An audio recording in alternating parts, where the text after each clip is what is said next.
kan ngalamin hal kayak di video di awal tadi? Terus kenapa ya setiap siswa yang berkelahi pasti nanti masuknya ke ruang BK? Emang di ruang BK ada apa? Yuk kita cari tahu jawabannya.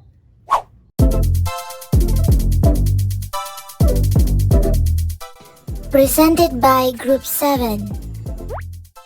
Apa sih yang dimaksud dengan bimbingan dan konseling? Kali ini saya akan bahas definisi dari bimbingan dan konseling. Bimbingan dan konseling berasal dari kata bahasa Inggris yaitu guidance dan juga counseling. Guidance berasal dari kata guide yang berarti memimpin, menunjukkan atau membimbing ke jalan yang baik. Sehingga definisi dari guidance ini adalah pemberian, pengarahan atau petunjuk kepada seseorang sehingga dapat menuju jalan yang baik. Lalu apa sih konseling itu?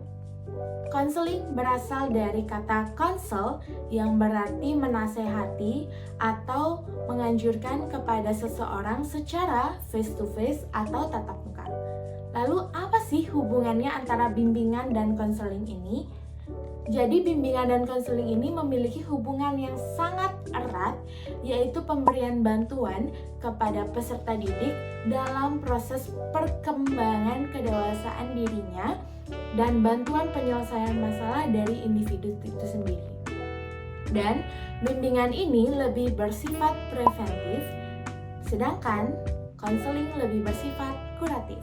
Baik, selanjutnya saya akan memaparkan isi dari latar belakang.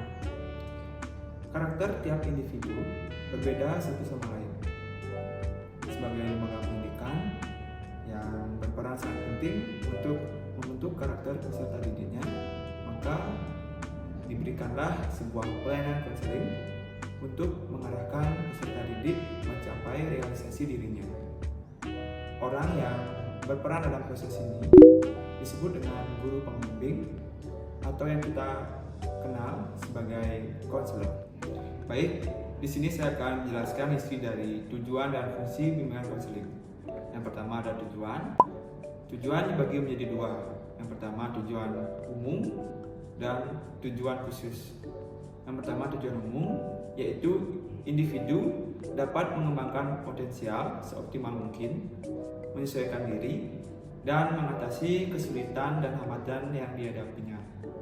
Lalu yang kedua, tujuan khusus yaitu lebih memfokuskan pelayanan pada kebutuhan tiap individu yang tentunya disesuaikan dengan minat, kondisi sosial ekonomi, dan realisasi dirinya. Lalu yang kedua yaitu fungsi. Fungsi dibagi menjadi dua. Yang pertama fungsi pemahaman, dan kedua fungsi pencegahan peserta didik. Yang pertama fungsi pemahaman yaitu memahami peserta didik beserta masalahnya. Dan yang kedua fungsi pencegahan peserta didik yaitu mencegah akibat yang akan timbul dari permasalahan. Baik, di sini saya akan menjelaskan prinsip bimbingan konseling. Prinsip bimbingan dan konseling yang diterapkan dapat dibedakan menjadi dua, yaitu prinsip umum dan prinsip khusus. Pertama, prinsip umum. Di dalam prinsip umum terdapat sikap dan tingkah laku individu yang terbentuk dari segala aspek kepribadian yang unik, kemudian pengenalan dan pemahaman tentang perbedaan individu yang merupakan suatu keharusan. Bimbingan diusahakan untuk dapat mengarahkan individu untuk dapat menolong diri sendiri, dan bimbingan berpusat pada individu siswa. Kemudian yang kedua yaitu prinsip khusus. Dalam prinsip khusus ada berhubungan dengan siswa yang di dalamnya terdapat pelayanan yang ditujukan untuk seluruh siswa, ada kriteria tertentu untuk menentukan prioritas, dan program bimbingan harus berpusat pada siswa. Kemudian ada berhubungan dengan guru pendamping yang di dalamnya terdapat guru pembimbing harus mampu menetapkan tujuan sesuai dengan kemampuannya. Guru pembimbing hendaklah dipilih atau dasar kualifikasi pendidikan, kepribadian, pengalaman, dan kemampuan. Kemudian ada berhubungan dengan organisasi dan administrasi bimbingan, yang di dalamnya terdapat bimbingan yang dilakukan secara kontinu, tersedianya kartu pelayanan pribadi, dan program disesuaikan dengan program sekolah. Kemudian saya akan menjelaskan tentang asas-asas bimbingan konseling. Asas merupakan dasar sesuatu, pedoman atau sesuatu yang dianggap kebenaran, yang menjadi tujuan berpikir dan prinsip yang menjadi pegangan.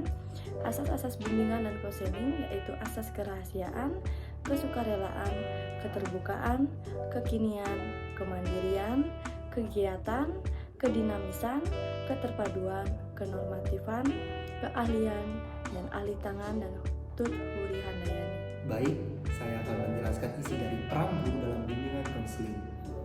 Peranan guru bimbingan konseling dalam konteks formal secara tegas diatur dalam pasal 1 ayat 6 Undang-Undang Dasar Republik Indonesia Nomor 20 tentang Sistem Pendidikan Nasional. Guru bimbingan konseling memiliki peran keberhasilan setiap siswa agar bisa menjalani proses pendidikan di sekolah dengan baik. Pokok arti dalam peranan aktif guru bimbingan konseling atau konselor di sekolah yaitu sebagai wadah untuk membantu siswa mengembangkan dirinya untuk menjadi peserta didik yang lebih mandiri. Nah, itu dia serangkaian penjelasan dari bimbingan dan juga konseling. Gimana? Udah jelas kan? Nah, sekarang saya akan merangkumnya menjadi satu kesatuan dalam bentuk kesimpulan. Jadi kesimpulan dari video pembelajaran ini adalah bimbingan konseling merupakan suatu hal yang penting dalam dunia pendidikan karena dapat membantu peserta didik untuk mengembangkan potensi dirinya dan juga mengenali dirinya serta merealisasikan dirinya sendiri. Bimbingan konseling ini akan dipandu oleh seorang guru pembimbing yang kita sebut dengan konselor. Konselor ini berperan penting sebagai usaha profesionalnya dalam mewujudkan dan juga mengembangkan potensi diri dari peserta didik. Peserta didik mampu mengenali dirinya sendiri dan juga dapat menyelesaikan masalahnya bila sudah berhadapan langsung dengan bimbingan konseling.